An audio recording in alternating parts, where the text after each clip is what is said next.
So today we're going to talk about the anatomy and physiology of a sheep heart, and I'm Samantha Martinez, AMPID 4.15. I'm Melanie Manorat, AMPID 4.14. I'm Evan Miranda, AMPID 4.17. And I'm Danica Dungca, and my AMPID is 4.6. Okay, so to start, the heart is hollow-shaped and is cone-like, and it's roughly the size of two fists that are clenched together. And it is enclosed within the mediastinum of the thorax, and it's anterior to the vertebral column and posterior to the sternum. And while it's in the center of the thorax, the apex is also oriented towards the left side of the body. The heart itself is also nestled between the lungs and surrounded by the rib cage and weighs less than a pound.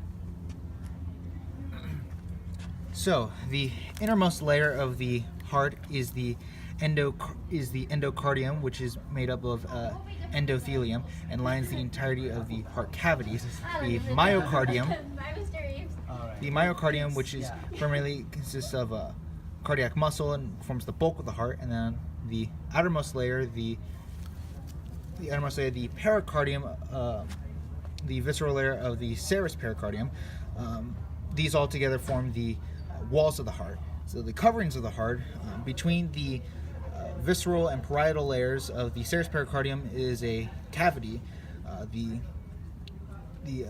pericardial cavity, which contains a film of serous fluid. The serous pericardium is made up of the endocardium and the parietal layer, which lines the fibrous pericardium. The fibrous pericardium is made of a tough, dense connective tissue. It's made of tough, dense connective tissue. Connects to surround and protects the heart. Connects it to surrounding organs in the heart, and also prevents blood overflow in the heart. The serous fluid in the pericardial cavity reduces friction in the pericardium, allowing the membranes to slide over each other without friction with each heartbeat.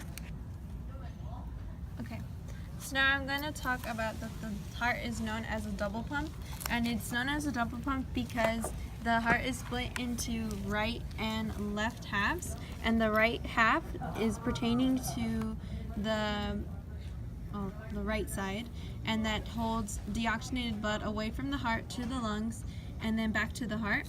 And then the left side, it carries oxygenated blood to the heart through the aorta to the rest of the body, then back to the heart. And also the heart contains two circuits, which is the pulmonary circuit and the systemic circuit. But the pulmonary circuit again deals with deoxygenated blood that goes away from the heart to the lungs, then back to the heart. And the systemic circuit pertains to the left side of the heart that carries oxygenated blood to the heart through the aorta to the body and then back to the heart again. And the heart also has the two atriums are low pressure and the two ventricles are high pressure. And the low pressure deals with the diastolic, and the ventricles, or the lower halves, are the systolic or diastolic, which is the when you do your blood pressure and how it's measured, which is the atriums and the arteries. And also there are two types of valves types in the heart, which are the semilunar valves and the arterioventricular valves. And the arterioventricular valves are the mitral valve and the tricuspid valve.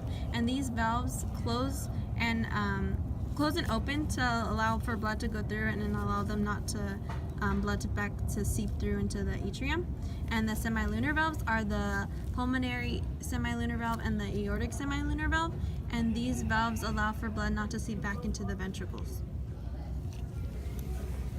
And now we're going to talk about the circulation of blood flow through the heart. Deoxygenated blood from the lower half of the body comes in through the inferior vena cava. Deoxygenated blood from the upper half of the body comes in through the superior vena cava. The blood then goes into the right atrium, where it goes through the tricuspid valve into the right ventricle. From the right ventricle, it goes through the pulmonary semilunar valve into the pulmonary artery. From the pulmonary artery, it goes to the lungs to be oxygenated again. Okay, so from the lungs, the oxygenated blood travels back into the heart through the pulmonary veins, and it reaches into the left atrium, which should be over here. Oh wait, I'll hold it. Yeah, there you go. Okay, so it reaches into the left atrium, and then from there it'll move down to through the mitral valve and into the left ventricle. And then after it reaches the left ventricle, it'll go back up into the aortic semilunar valve, which should be in this upper region here. And then after that, it'll exit through the aorta right here. And then after that, it allows the blood to flow through the rest of the body. And then to add on, within the ventricles of the heart are the papillary muscles and chordae tendineae. And the chordae tendineae are also known as heartstrings. And they are cord-like tendons that connect the papillary muscles to the mitral valve and the tricuspid valve over here. And the papillary muscles also contract to prevent inversion of the valves, and because the papillary muscles are connected to the valves, and it allows them to open and close, it keeps the blood from seeping into the wrong chambers. And that concludes our presentation.